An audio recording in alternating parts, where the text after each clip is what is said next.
What's up, basketball sickos? Happy Sunday. The Valkyries, Morgan Reagan, find a way to get it done. They led by 19 points, a wire-to-wire win, got close late, but the Valkyries go on the road, beat the Sparks 84-78. Win number 23. They matched the win total Mm, of last season as an expansion team. 23-9 now. so cool and so exciting. Obviously, how they've won so many of these games this season, coming off that dominant win that we just saw against the Wings Yeah.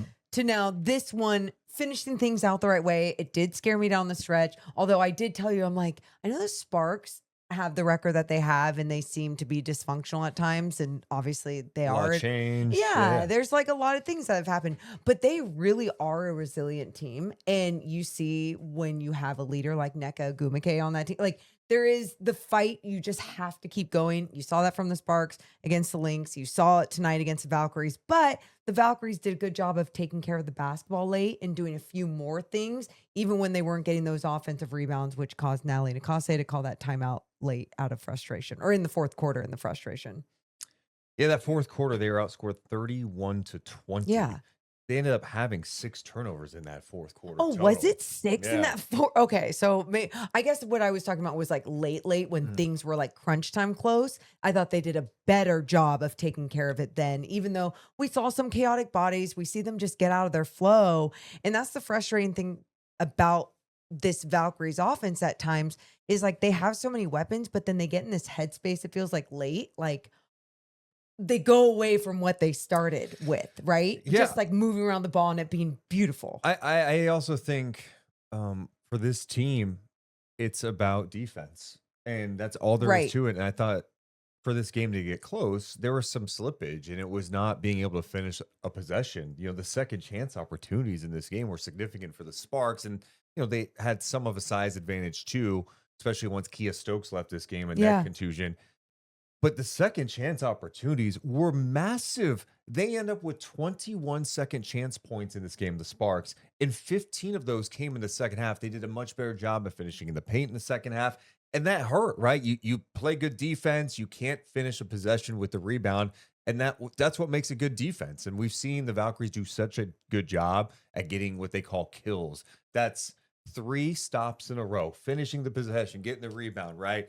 And I thought there was some slippage a bit in the fourth quarter, just like some miscommunication too. And to what you said, the Sparks did show some fight in this game. I was gonna say slippage, absolutely by the Valkyries defense and just some of those moments not getting the rebound.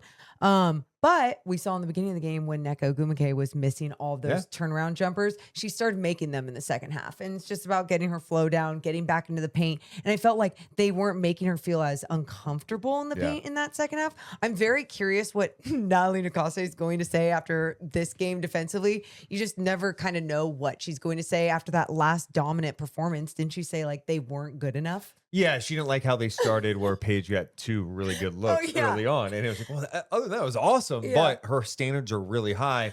And it's funny, we're talking a little bit about some slip, like if we're just talking about the end of this game a little bit, Yeah. just how the Sparks got back into it.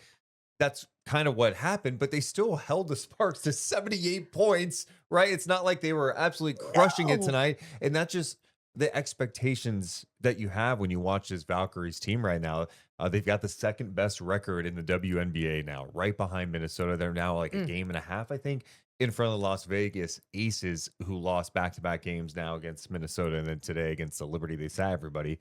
But yeah, I mean, this group is pretty dialed in, and there's slight slippage. So you go, oh, Yeah. Well, and I mean, I guess that's all that it was there at the end. And we've seen that a few times from the Valkyries this season. And so, again, their late game execution is why I think Natalie gets into those conversations of we have to play all 4 quarters. Like we have to. And we've saw in the beginning of this year, even their third quarters that come out into a second half, it seems like their opponent would always make their adjustments. And then it's like, oh shit, the Valkyries third quarters, like not looking too hot. It felt like they've done a better job with that. And then it's just late in games when they really just get taken out of their flow. Um, it's tough because when you have that type of lead, you still want to play that same style of basketball that got you there in the first place. And I think that's what's happening in a few of these games. They're so dominant in the beginning of a game or through 3 quarters that when it gets late, that slippage has come around. But I think the biggest thing here is just being able to finish it off either way. And especially because Kia Stokes went down. You saw Mm. Tiffany Hayes limping at the end. Mhm. I know Chechi started this game red hot from 3-point land, didn't see the floor as much toward the end of the game. So, there was just some different things going on too.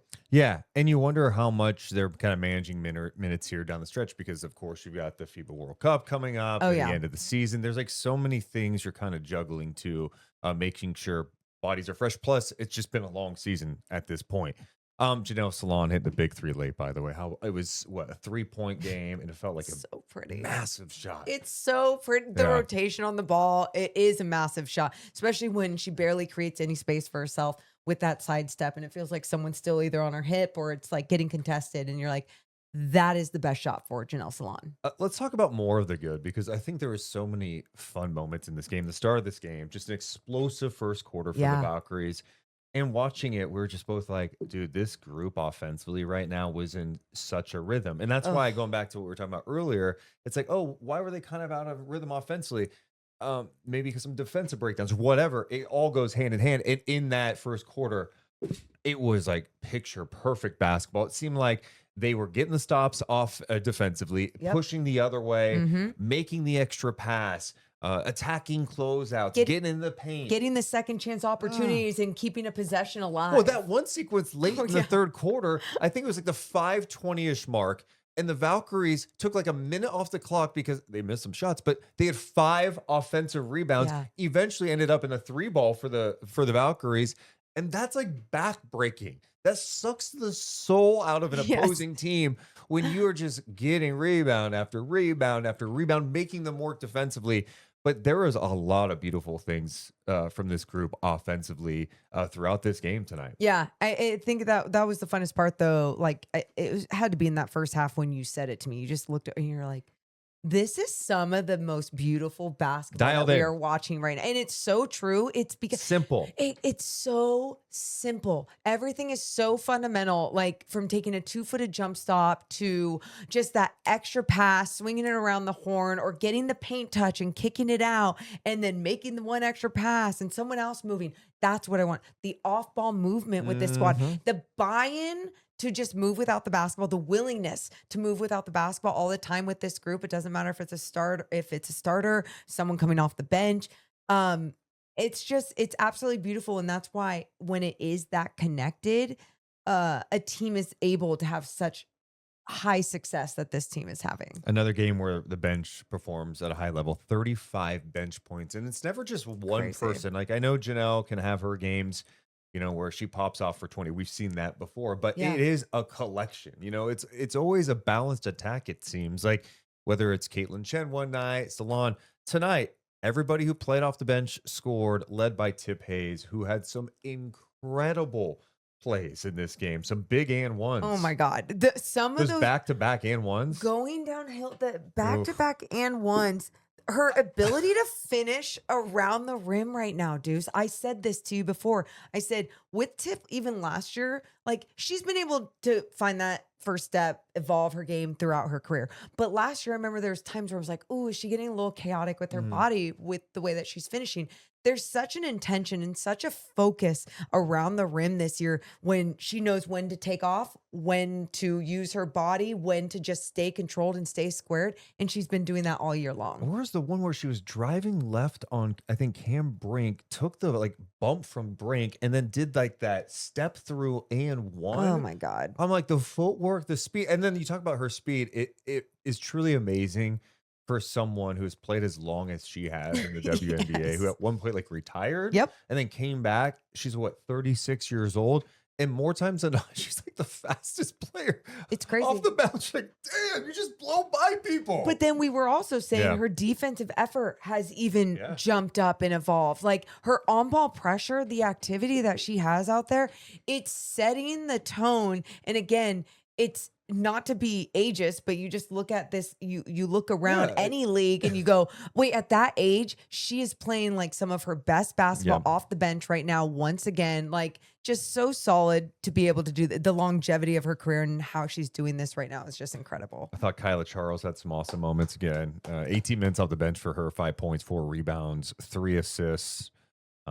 She's just impacts the game in so many ways. 2 of those offensive rebounds too. She does a great job on the glass in her minutes. So yeah, it was interesting seeing a game where you have Gabby Williams and Burton combined for 18 points, and you still find a way to get it done because Yeah. this is a true team. And I think, when you take a step back and reflect on the fact that this team has matched last season's Mm. win total at 23, the first 2 years for this group Yeah. in the WNBA has been really unbelievable. Hmm. And going into last year, no one thought they were going to be good last year. No. No one. I mean, going into the season, like, we didn't. There's just And such by an the way, unknown. it was okay. It was like it's an Yeah. expansion team. It might take a couple of years. Yep. That's the traditionally what happens. And then you see uh, what the staff that they were able to assemble and the pieces that they bring in and the buy-in, and they shocked the world, make the playoffs last year, and then they followed it up, adding a couple of key pieces and Kia Stokes and Mm. Gabby Williams, and they just go up to like another level too. And there's still room to grow. It is seriously one of the better stories to see how this group has come out in their first 2 years. And we're talking about this team going back to the playoffs again, and then, being one of the top seeds. Yeah, but doing it the right, like, playing at such a high level as an entire team, not doing it with one star MVP caliber player. Like, they're doing it with a full roster. I know Yeah. it's like sometimes it can be corny when people just say strength in numbers and then don't back it up. Like, that is the identity of this team. That is how you define this team. And it's like you said, even with Veronica Burton finishing with 7 points, that was all in the second half. She did not score in the first Yeah. half, and the Valkyries had the lead in that first, or going into the half. And so you just see so many different people step up, and I don't think there's any better style of basketball than that. And but when you do look around the WNBA and you look at the other team that's in front of them with the Minnesota Lynx, it's like they have top tier MVP caliber players and an entire roster with buy-in and playing the right way. Yeah, It's it's crazy. pretty special. Minnesota has bounced back too after that loss they had to the Sparks. The Sparks were able to come back and win that game on the road, ending that 10-game skid. Since then, the impressive victory yesterday against Las Vegas, Yes. where Nafisa just looked fantastic. Olivia, I mean, they're just clicking. Yeah. They take care of them late, and then today, again against the Dallas Wings, it was really impressive to see how this group is playing, and WNBA history was made. Kayla McBride set a WNBA record, knocking down 10 threes. Minnesota clinches a playoff spot, and it was a career high 43 points for Kayla McBride. Crazy.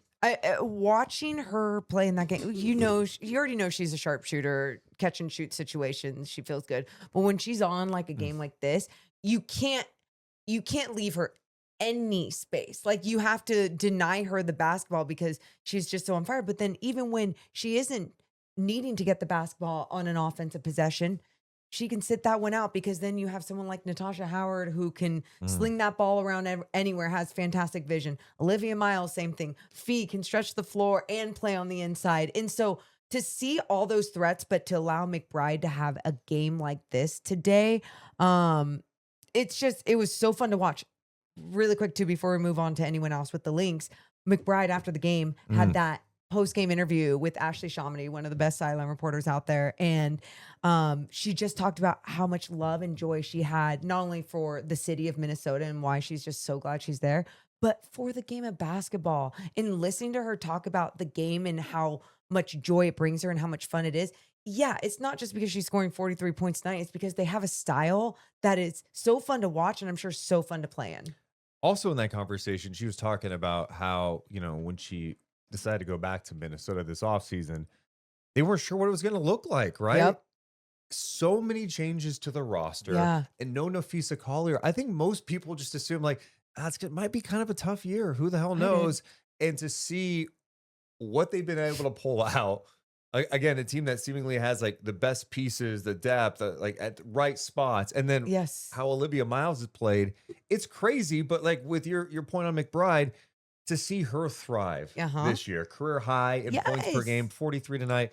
There's not many players more entertaining to watch when they get hot than Kayla McBride. It's so because it's just so pure, so quick, so automatic. I think is the best way to put it for her when she is on fire. But then how many times in this game are we just looking at each other and going, holy shit, whenever Olivia Miles has the basketball in her hands and she just makes a quick no look in transition or a quick sling it across the court with one It's arm and it crazy. hits the It's crazy. corner and it's like, it feels like a million feet away. It's insane. Morgan, the fact that she has so many of these no looks, and to see on these replays, they show it back in the look off and how much it fools a defender. It's And it's crazy. on the money. She's a magician out there. Yes. It's like the feel for the game and the gravity, right? Yes. I mean, she's drawing too. She's driving baseline, and you're like, how did you get that pass out on the perimeter in that situation? The wraparounds. Speaking of this, because I do not want to leave this podcast without talking Yeah. about this, aces, fever. Mm.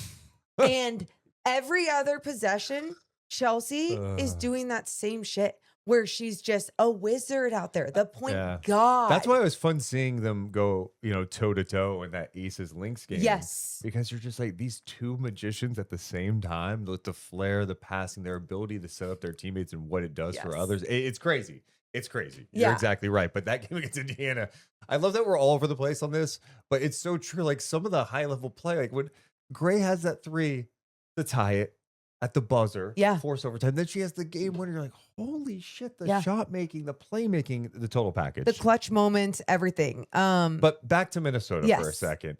Yeah, Miles was spectacular. She's up with 20 points, 13 assists in this game.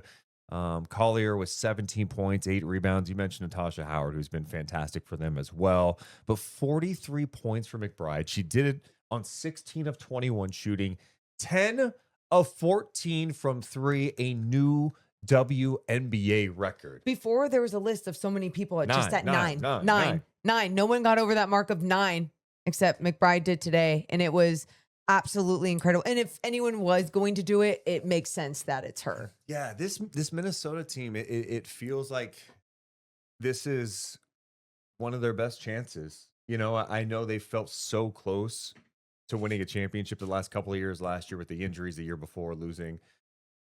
This group, it's crazy that there's so many new pieces, but for it to mold this fast and Yes. for it to be this cohesive, it's kind of weird that we're talking about them as the favorites to win a championship based on all the changes they had last year. Yeah. It just speaks volumes to the system that they have there, the culture they have there, and obviously they have the talent. Well, and it goes to also this.